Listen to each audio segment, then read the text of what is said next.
This is Perspectivas Latinas, a community service of CAN TV. I'm Juan Carlos Hernandez. Our guest today is Eric Rodriguez, the Executive Director of Latino Union of Chicago.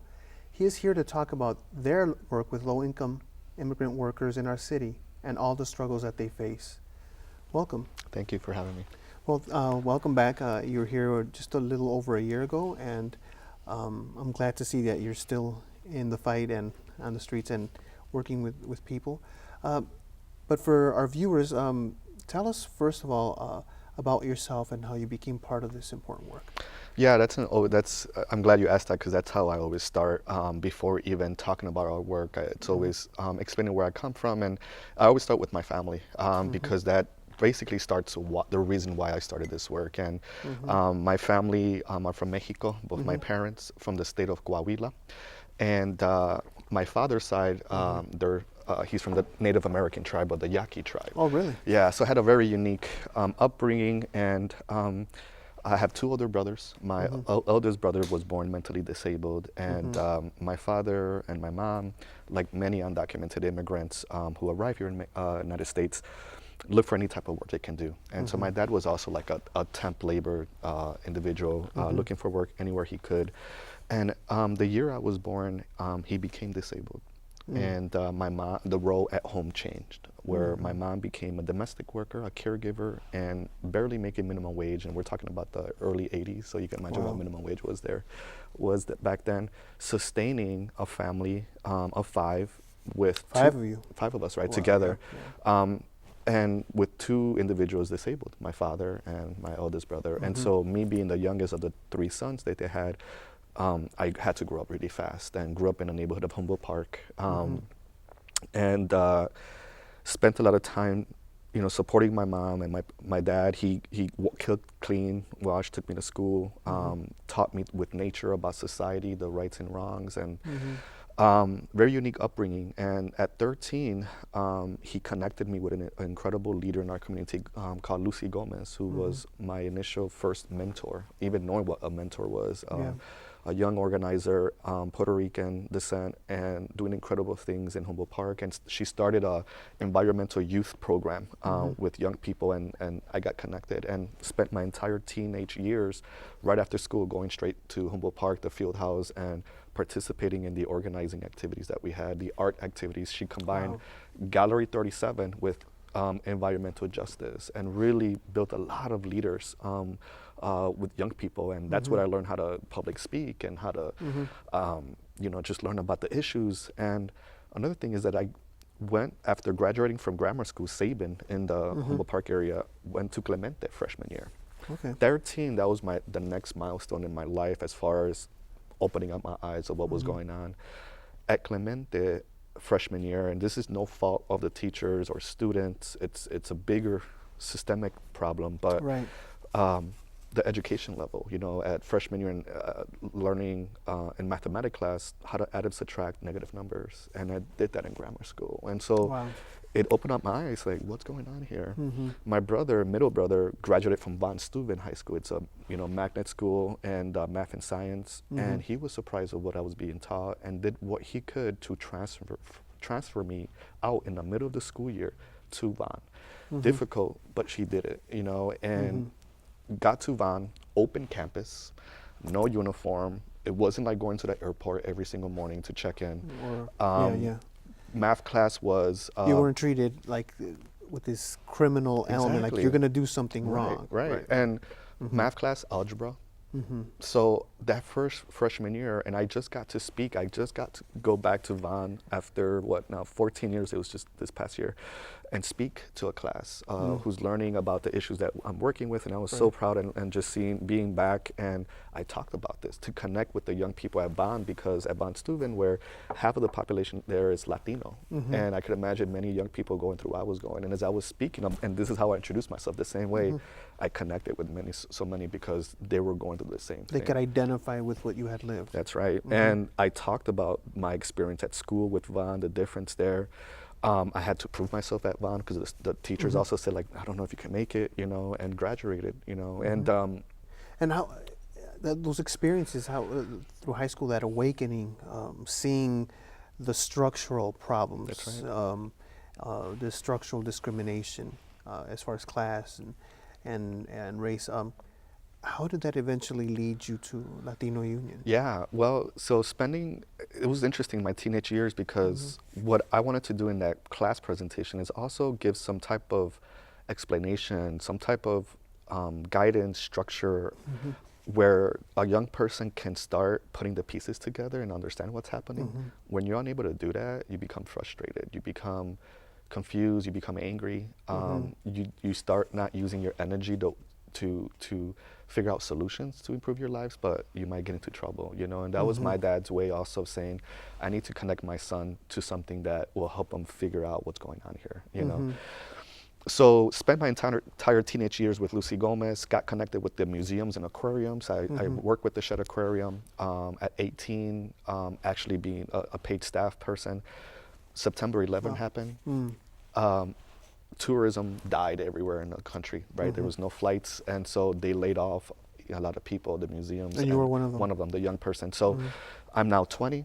I'm in school. I went to Wright College just to stay local and figure out what I wanted to do. And one of the history teachers had a couple of folks from Latino Union come in and say, hey, if you have any students who want to volunteer, we could get connected. So that's how I got connected with Latino Union at 20. So they already existed? Yeah. We're talking about 2003-ish now, and fast forwarding. And they're in the middle of a land takeover campaign, the day laborers in Albany Park, where they were being kicked out of a temporary space that the older women gave them, where 200 men every single morning can wait and look for work and sustain their families. She decided to kick them out of that land. And so they said— With no explanation? No explanation. And they said no. And they took it over. You know, talk about Occupy Chicago, that was the original with day laborers, you know. And they occupied it that entire summer of 2003, press conferences every day, marches, negotiations with different people of the city. That's where I came in as a volunteer. My first day, I came to that lot and I saw the eyes of my father and my uncle. Like, these are my dad, this is familia right here. And I connected with them quickly. It was like my neighbors. I don't know how to explain it. And or like you that's your very well family, put, family. right? Yeah. You see yourself there. Exactly. And the struggles I remember, and I spoke about this with the students, and I remember a couple of students connecting with this, but at 10 years old, I remember calling for my mom, translating for her about, you know, hey, ma'am, my mom just worked for you this past weekend, both days, you haven't paid her yet, you know, we're just trying to figure out what's going on. At 10 years old, because I'm able to translate. And so here I am at 2021, starting a Latino Union. You know, they told me, hey, we're all volunteers, nobody's paid, it's grassroots, this is great. And I remember being at their office in Pilsen, and they're saying, hey, this couple just came in, they haven't been paid their wages. And I had to figure out at that moment what to do. There was no procedures or ways to do it. You just had to figure it out as people, as individuals. And so that's the start of the work with Latino Union, because that's a great example of what's wrong with the situation right now, where the economy has completely changed from what it was before, 50, 100 years ago. Unions were obviously built with that, and everything now has to be updated. The economy is different. It's now a temp labor service type economy. Many of the manufacturing companies don't even exist here anymore. Or robots are doing the work for us. Or robots. And so you have a very completely different type of economy where you have the service workers, and then you have like those managers, right? And nothing in between anymore. Right. And so laws to protect those new industries, they don't exist. The Attorney General, Department of Labor, existing labor laws, all need to be updated. And a lot of the work of Latino Union and what I've been involved with Latino Union for now, the past 11 years I've been now with them, was updating all of that.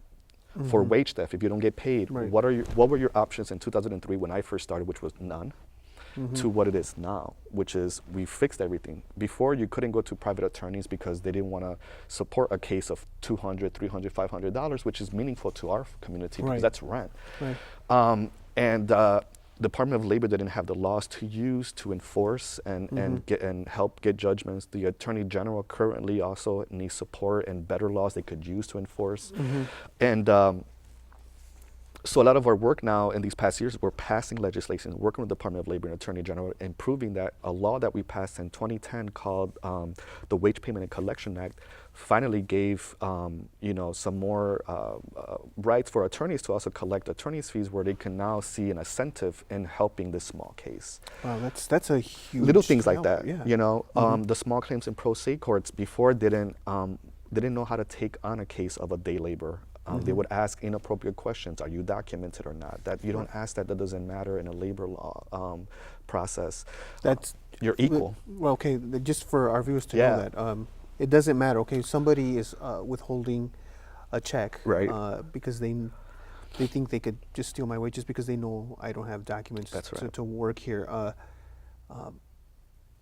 I can go to an attorney and seek help, and I shouldn't fear for deportation. You shouldn't fear an attorney. You shouldn't fear the Department of Labor. You shouldn't fear OSHA, who are there to Okay. regulate the safety. You shouldn't fear the Attorney General. Like you said, being documented or undocumented, you have absolutely equal rights Okay. as a worker. If you were not paid, if you had an accident.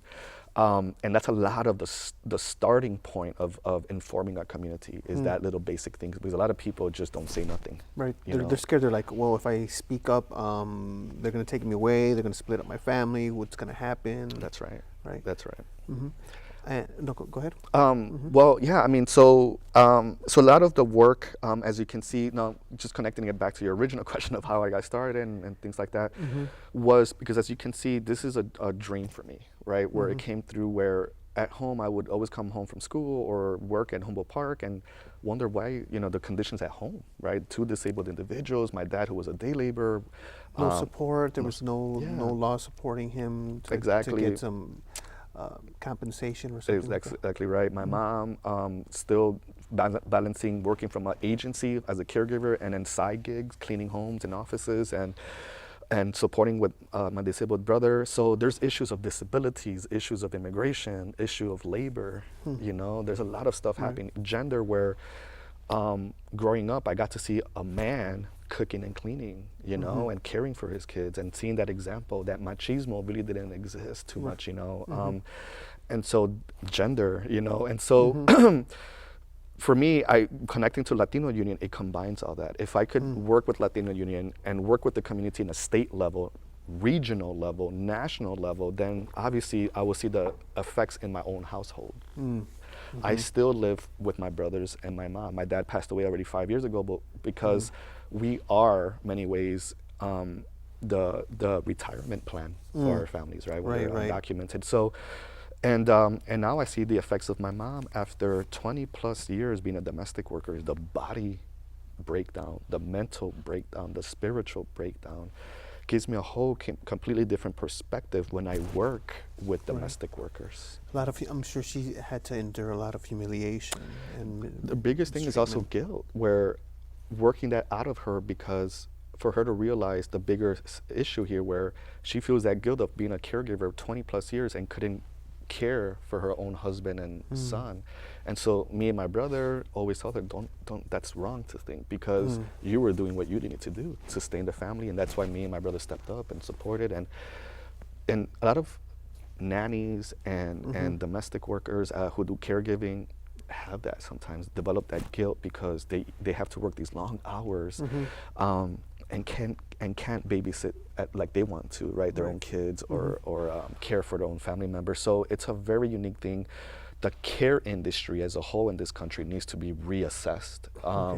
So tell me about that. Latino Union was born working primarily with day laborers, right? What we see typically or think of, I think, of individuals standing on a street corner or near some big hardware store, waiting for work. Yep. But Latino Union, with its vision of working with the people, is also working with domestic workers. That's right. Tell me about that, because it's day laborers tend to be men and domestic Yeah. workers tend to be women. Yeah, that's right. That's right. And it's very unique because just like my household, you have a day laborer whose partner, whose wife is a domestic worker. You know, so it was a natural thing within the own organization where our analysis, and that's a beautiful thing with Latino Union, is that as you can even see with the name, Unión Latina, Latino Union of Latinos, the focus of Latinos, that has evolved. Like you said about the gender, yes, the industry of street corner day laborers, mostly construction, landscaping, and moving work, primarily men. New York has a street corner of women who also look for work, and there's other little pockets around the country. But it evolved with the conversations and analysis within our own organization, where the members were saying, we can improve our conditions if we're not even considering those who are even beneath us. So if we're like day laborers who are mostly immigrants, mostly undocumented, there's still people even like lower in the total poll who are more marginalized. So it started to think about the compañeras, the women, the balance, like we needed also balance in our movement. Many of them saying, you know, as we're coming to these meetings, we bring our partners, they're listening, they're like, what about our issues? You know, and we started to realize that there were a lot of domestic workers. That's an entry point. Construction, landscaping, moving, childcare, caregiving, cleaning, you know, and it's a family type of thing. And so it was a natural evolvement of the organization. The domestic workers also brought a lot of diversity.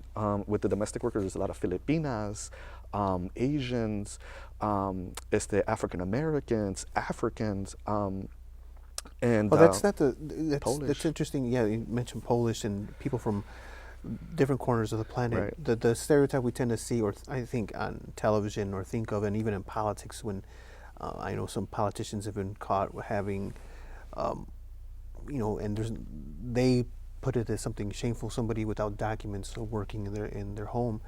It tends to be that, or we tend to think that it's somebody from Latin America or a Latin American background, but obviously not. That's right. And I believe, if not mistaken, Chicago is like the second largest hub of Polish, you know, immigrants outside of Poland. And so, yeah, it's very mixed.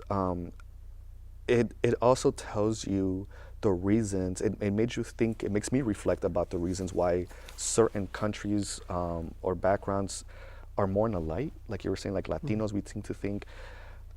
And it wasn't until I started organizing domestic workers that I saw the connections of slavery and how it has gone beyond. Even when we talk about slavery, we talk about African Americans, right? African descendants.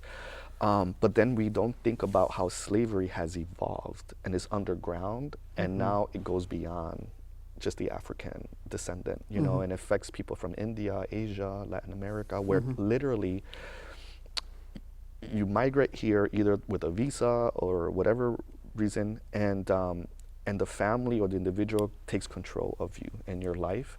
They control when you work, when you sleep, when you leave the house or not. They take your paperwork out.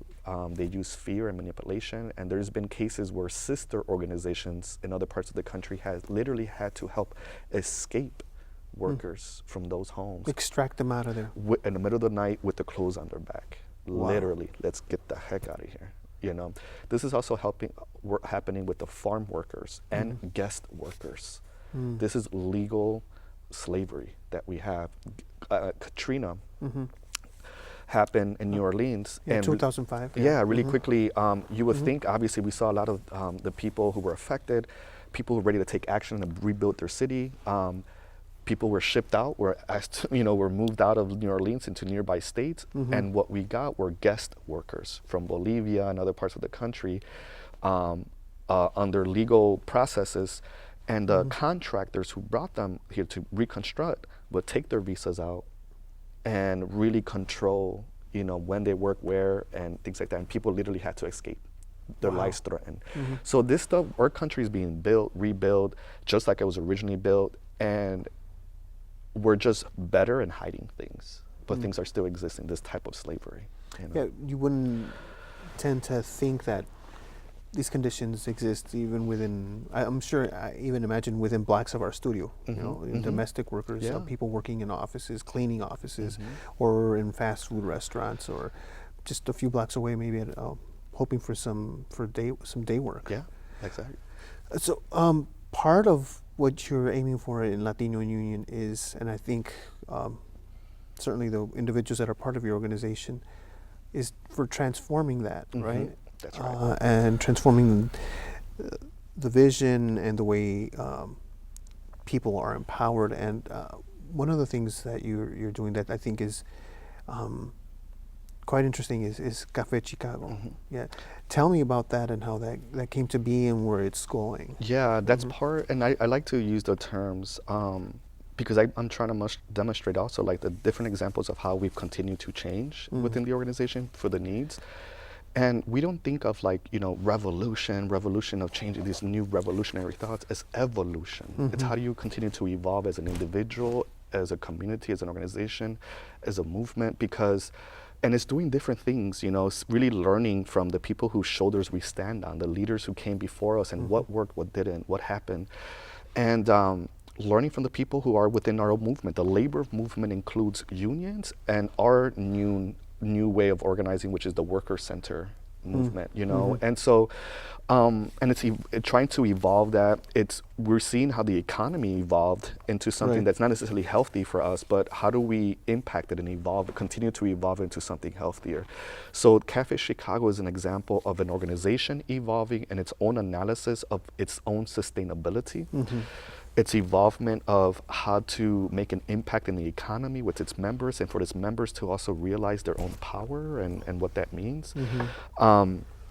So Cafe Chicago was sprung out of the community of Latino Union with the support of volunteers and with the idea of creating jobs and finding a way to sustain a beautiful movement, a beautiful community that was started in 1999, and we've now are on our 16 year, and we're thinking of our next 20 years and how are we going to get there. The other thing is the lessons we've learned of having this social enterprise, this business, where it completely changes your perspective, where you're in one angle, you're a worker who's going through different abuses, you're trying to fight for your rights, and you're like on one side, but now you have a whole different perspective. You're the owner of a business. So how do you treat employees, right? How do you relate with other businesses? What tone do you put? If we're in a meeting with other coffee roasting businesses like us, what tone do we want to put? And for us, we love challenging these progressive missions that these coffee roasting companies have. Tell me about some of those progressive missions. Well, they're talking about keeping. They want to have these, what fair trade means and direct trade and some of these missions about where the products come from. We believe in that, but you have to realize that our mission comes from the people actually affected who have created solutions. And have these unique perspectives can say, we know what it is to have worker conditions and how the work environment should be. We know how it is not having living wages and the hardships in that. We know the environmental impact. Many of us were coffee growers or worked with the land in our countries that we come from. So it's a very unique perspective where our mission says not only are we going to make sure that of the working conditions and all this, but we're going to make sure that we come at full circle, that when the money from the profits come back, that it's reinvested in the organization and the work happening, and that the only people we do business with is people who have the same type of mission. We put people before capital, right? Quite the opposite. Of other business plans. That's right. Or just the way they work. And so that allows us to say, if we need coffee beans that we're going to roast, where we're going to get it from? We're going to only get it from women cooperatives, because we also believe in improving the conditions of women. Going back to what I talked about, men saying, this is a male-dominant world, and that needs to change. And we need to be in solidarity and create gender equality. And what do we do? What role do we play? And so to say, man, these compañeras, these incredible women around the world who own their own land, who have similar projects where they're sustaining their own organizations to empower them to improve their social, economic, and labor conditions, that's what we're about. And that's who we want to do business with. So where do these cooperatives exist? Where are you bringing your coffee in from? Sure.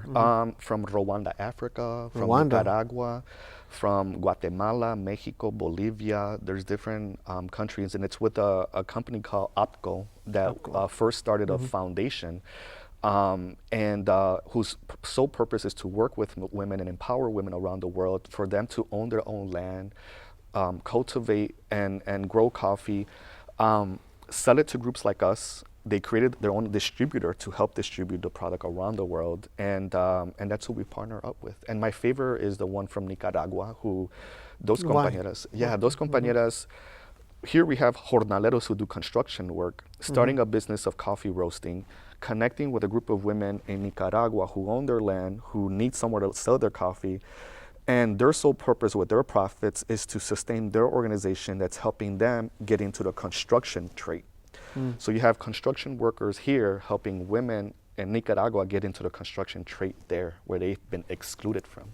Wow. You know, so it's really setting the tone, the example, because it's not like we've resolved that here, Right, right? We right. need more compañeras also getting in the construction trade, which goes to the next little quick point where the involvement of our group, where we have the Albany Park Workers Center, which is the only space of its kind in the Midwest region, where Wow.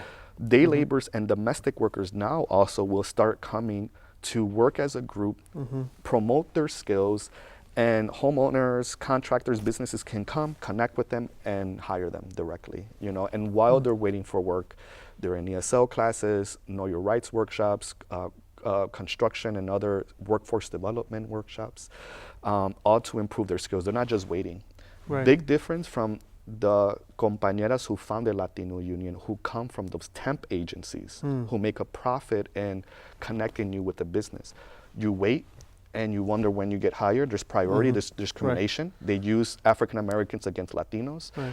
And you don't know, and you're making minimum wage. And here you have a lot of those workers call us and wonder, even union people, just looking for work. We explain and it blows their mind. And we Wow. say, you come from those temp agencies, right? Well, imagine yourself controlling the space, you know? Wow. So- You know what? This is such a great conversation, and obviously we could go on for a long time, but we're out of time. Thank you so much for coming in Thank and you. sharing, again, a small chunk of your story and all the work you're doing with the community. And I hope to have you back in the near future. Thank you very much for having me. And to you, thank you for joining us. Perspectivas Latinas is a community service of CAN TV. If your nonprofit organization would like to work with CAN TV, call 312-738-1400 and ask for nonprofit services. Tune into Perspectivas Latinas for local issues and concerns every Thursday at 8:30 p.m. on CAN TV 21. I'm Juan Carlos Hernandez. Thank you for joining us.